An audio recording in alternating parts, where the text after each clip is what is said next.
Option 1. Use Diabetes Destroyer. Full review link in description. Diabetes Destroyer is a step-by-step guide that reveals a scientifically tested 3-step method that was designed to help you permanently reverse your type 2 diabetes, without eating weird-tasting foods, using expensive devices, or doing harsh workouts. According to David Andrews, like you, he was also a type 2 diabetic. Option 2. Use the following natural therapy should be discussed with your doctor.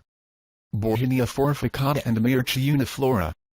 Bauhinia forficata grows in South America, and is used in Brazilian herbal cures. This plant has been referred to as vegetable insulin.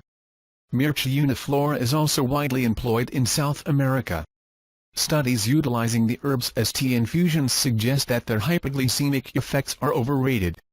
Coccinea indica. Coccinea indica is also known as the ivy gourd and grows wild across the Indian subcontinent. Traditionally employed in Ayurvedic remedies, the herb has been found to contain insulin-mimetic properties. Significant changes in glycemic control have been reported in studies involving Coccinea indica, and experts believe that it should be studied further. Ficus carica. Ficus carica, or fig leaf, is well known as a diabetic remedy in Spain and southwestern Europe, but its active component is unknown. Some studies on animals suggest that fig leaf facilitates glucose uptake.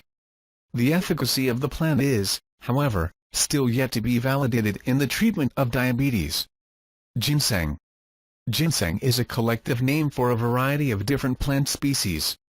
In some studies utilizing American ginseng, decreases in fasting blood glucose were reported.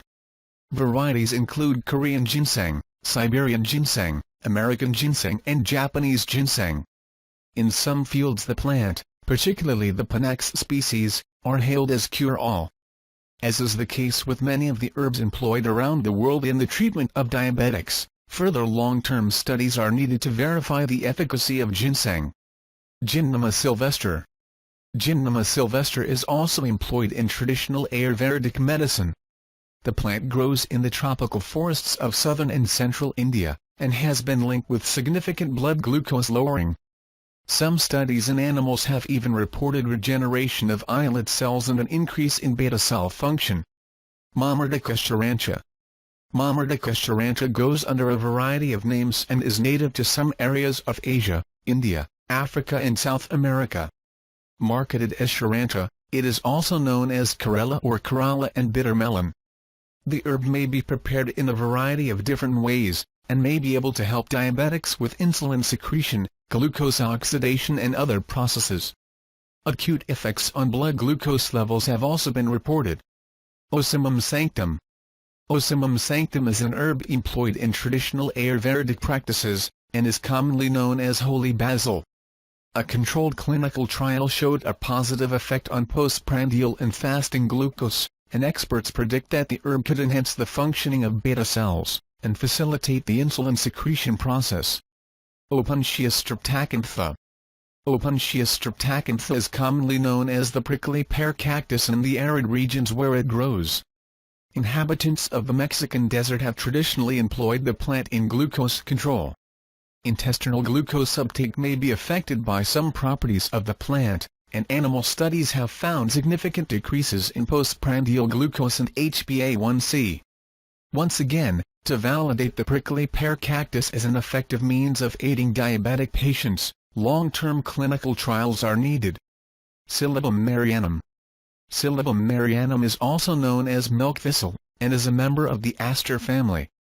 Silymarin contains high concentrations of flavonoids and antioxidants, some of which may have a beneficial effect on insulin resistance. The role of milk thistle in glycemic control is little understood. Trigonellophonum graecum.